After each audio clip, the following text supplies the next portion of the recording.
Hello, I'm Caitlin and I read a lot. Today's video, you will see me cry. At least, I think. We're gonna talk about death, and more specifically, the fictional deaths that have scarred me. If you have not read these books, you are probably gonna get spoiled. If you have no intention of reading these books, by all means, keep watching. I will have a timestamp for each of the books that I will mention and any spoilers that will come out of it when I mention them. The books that I will be talking about today are Percy Jackson and the Titan's Curse by Riordan. The next book is Harry Potter and the Deathly Hallows by J.K. Rowling. Next is Looking for Alaska by John Green. Heartless by Marissa Meyer. Our Dark Duet by V.E. Schwab. Harry Potter and the Order of the Phoenix by J.K. Rowling. Clockwork Princess by Cassandra Clare. Lord of Shadows by Cassandra Clare. And The Burning Maze by Riordan. Percy Jackson and the Olympians, if you did not know, is my favorite series of all time by Riordan. In this book, we follow Percy, Annabeth, and Grover. They're on a quest to stop Luke/Cronus, and in this book we encounter our first kind of permanent death. If you have not read this book, adios. So in this book, there are two character deaths. The first who died was Bianca D'Angelo. You may know that name from Nico D'Angelo, who is one of my favorite characters, and Bianca D'Angelo is his older sister. And she dies. And she dives in a graveyard because she was trying to get something for her little brother. And let me tell you something, it's going to be quite of a common occurrence in these books. You will see that one sibling dying really gets to me. And I do have siblings. I've got a little sister and I've got an older brother. So I don't know if that's the reason why they hit me so much harder, but the way that it was written, where Bianca just wanted to be her own person and not have to look after Nico so much, it hurt me a lot. And the other character that died in this book was Zoe Nightshade, and I think the reason why it hurts me so much, and especially her last words, which were, "I see the stars, milady." They were both heroes and they deserved so much better.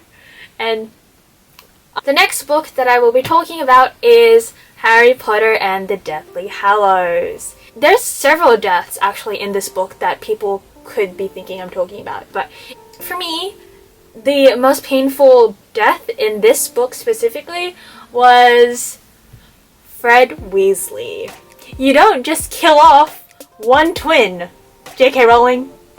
Joanne, he deserves so much better. And because he was such a comical character, I think that's why it hurts me a lot when I see people who are so happy and then having that ripped away from them.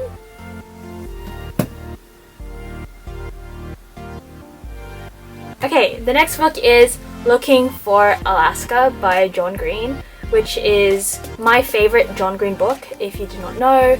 It follows Pudge Miles, so Miles Pudge Halter, and he's in this boarding school. If you didn't know, actually, Looking for Alaska has just been turned into a Hulu adaptation.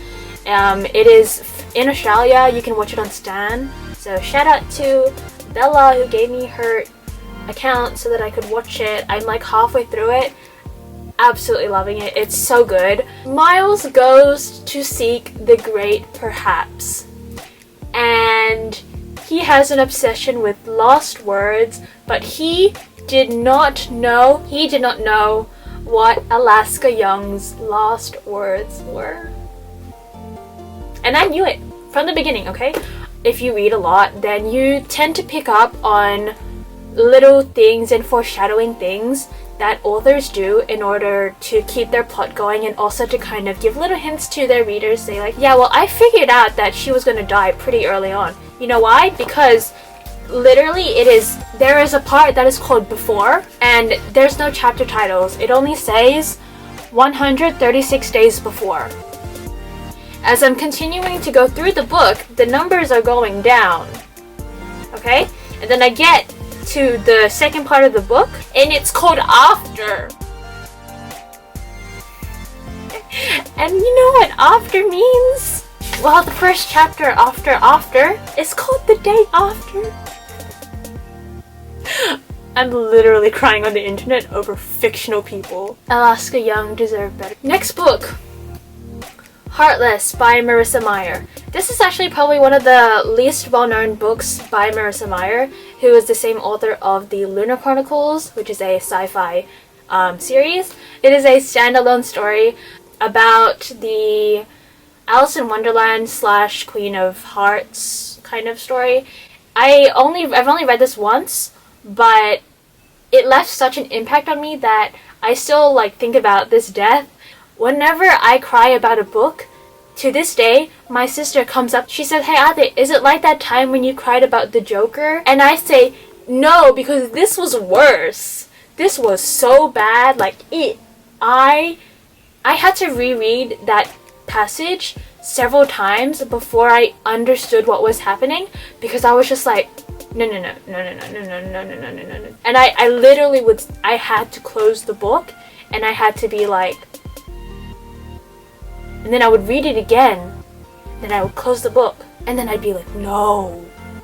And I was sobbing so hard. I don't know what it was about these characters. He was the love interest. The Joker / Jester was the love interest for the Queen of Hearts, Catherine. It hits different, okay? It hits different.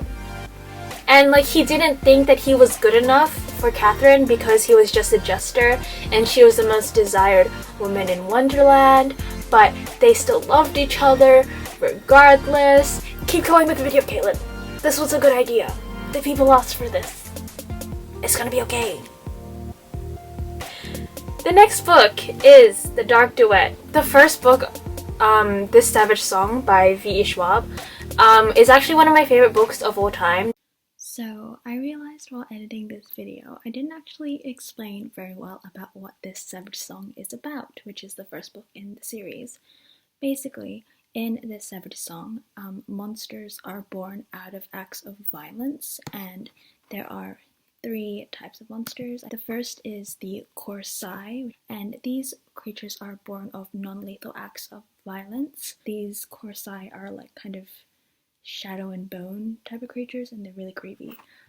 The next creatures are the Malachi, I think, and they are born of murders, and they're described as skeletal figures, which kind of act like humans, but they're obviously clearly monstrous. And then the last set of monsters are the Sunai, S-U-N-A-I, and these are monsters that are born out of mass devastation, like a massacre, a really big bad thing.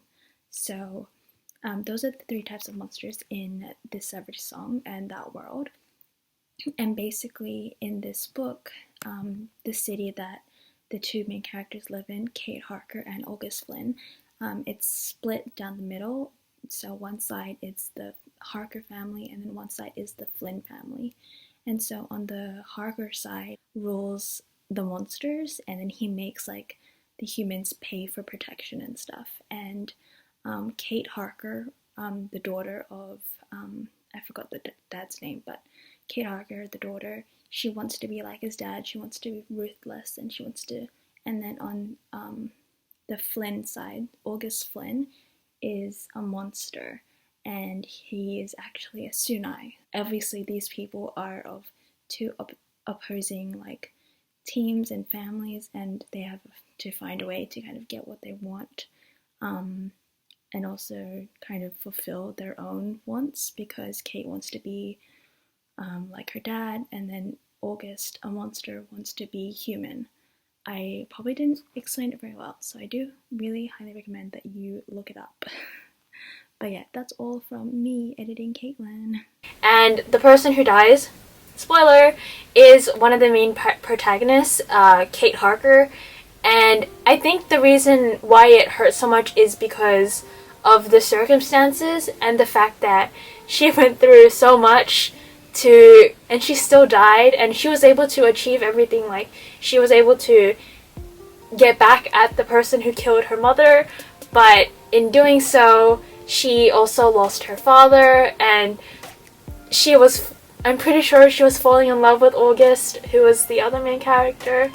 Apologies for the decrease in the quality, but you guys are here watching for me and what I'm talking about, not for the quality, right? Kate is put in a situation where she has to fight the monster that led to her mother's death.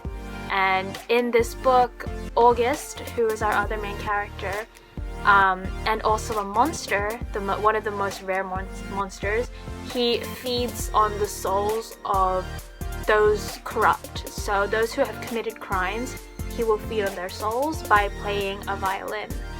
In the first book, Kate accidentally shoots someone thinking that they were a monster due to their disguise, which means that her soul is now corrupt. As she is dying, August is with her, by her side, and he holds his hands like to her stomach where she's bleeding from a mortal wound, and her soul begins to rise through, and so he takes his hands away, and what Kate says to him, she says, no, it's okay, it's okay, it's not okay. The next book is Harry Potter and the Order of the Phoenix by J.K. Rowling. I'm serious about the fact that this book and this death really hit me. And you know what? You know which character it was?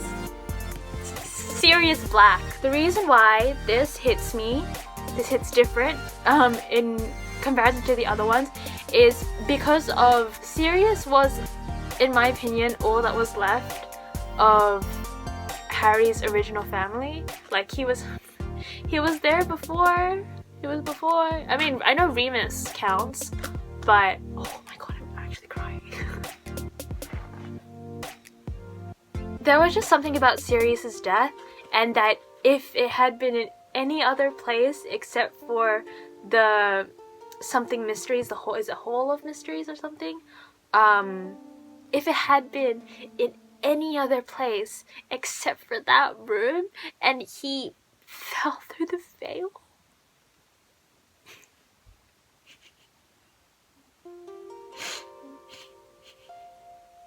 I can't believe I'm actually crying about this right now. Clockwork Princess by Cassandra Clare. Cassandra Clare is a beautiful writer. I love her writing so much. It is so intricate and so astounding, and the worlds that she creates and the people that she creates are so complex, and there's so many layers to these characters. And this character is actually my favorite character from the series overall. And Will Herondale is my favorite character, and seeing him die is just, even though it was of natural causes, nothing was ripped away from him. He lived a lovely, long life, and he reached old age, and he was able to die with his best friend and his wife by his side, and his children and all his old friends. He was able to die surrounded by people that he loved. But it's just because I'm really attached to Will Herondale.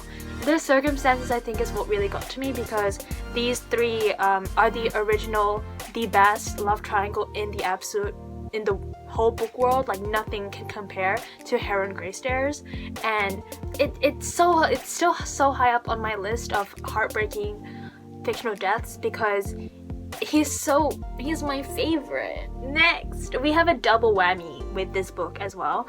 Another Cassandra Clare book. It is Lord of Shadows by Cassandra Clare, as I said. It is the second book in the Dark Artifices series.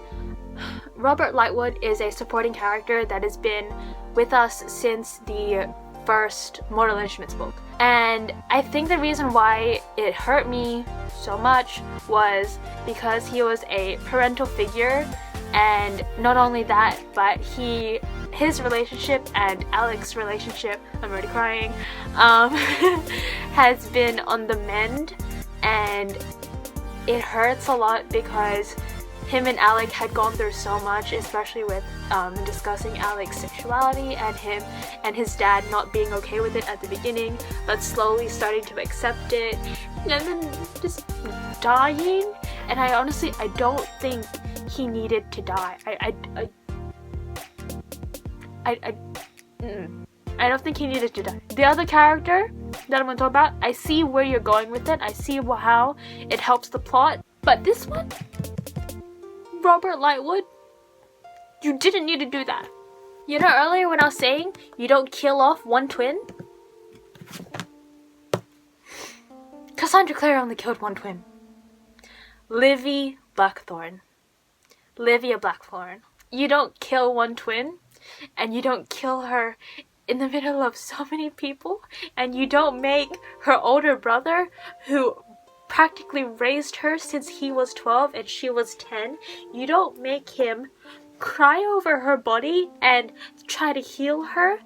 At the end of this book, I realized less than 50 pages in that too many bad things were happening and there was not enough pages in order to fix it. He has done so much to help protect her and everyone, and seeing his reaction to her body on the ground. Tiberius, who is Livy's twin, he doesn't believe it. He refuses to acknowledge it. Oh my god, seeing his reaction was so heartbreaking. I'm just gonna make a really quick disclaimer that the next book that I'm talking about is Burning Maze by Riordan. It is the third book in the Trials of Apollo series. Yeah, I didn't mention that, but I didn't want you guys to be spoiled beforehand, so disclaimer.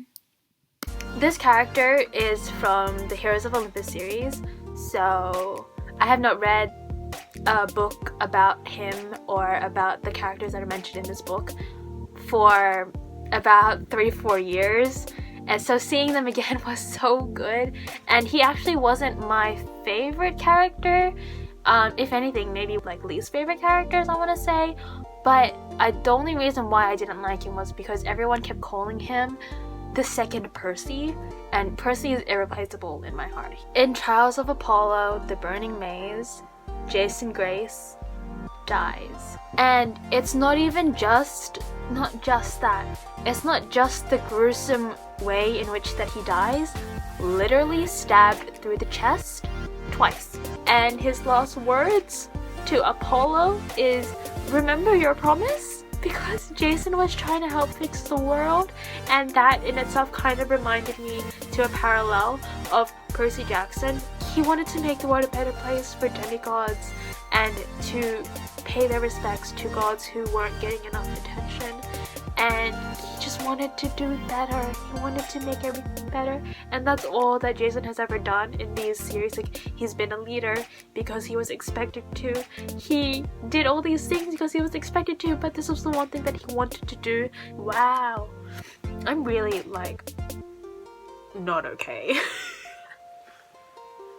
He had so much going for him. Like, a lot of these characters, you'll notice that like they all had such a big future in front of them, like ahead of them. Like, Jason was planning these things with Apollo and New Rome, and he had just gotten out of a relationship with someone, so he was trying to find himself.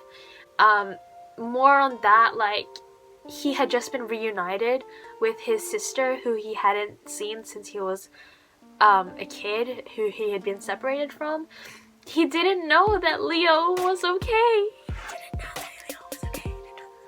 Later in the book, we find out that Leo Valdez, we actually knew that he was alive, but like, we see that he is alive, and Piper sees Leo, and Piper, Jason, and Leo were originally a trio in the books that they were in the Heroes of Olympus series.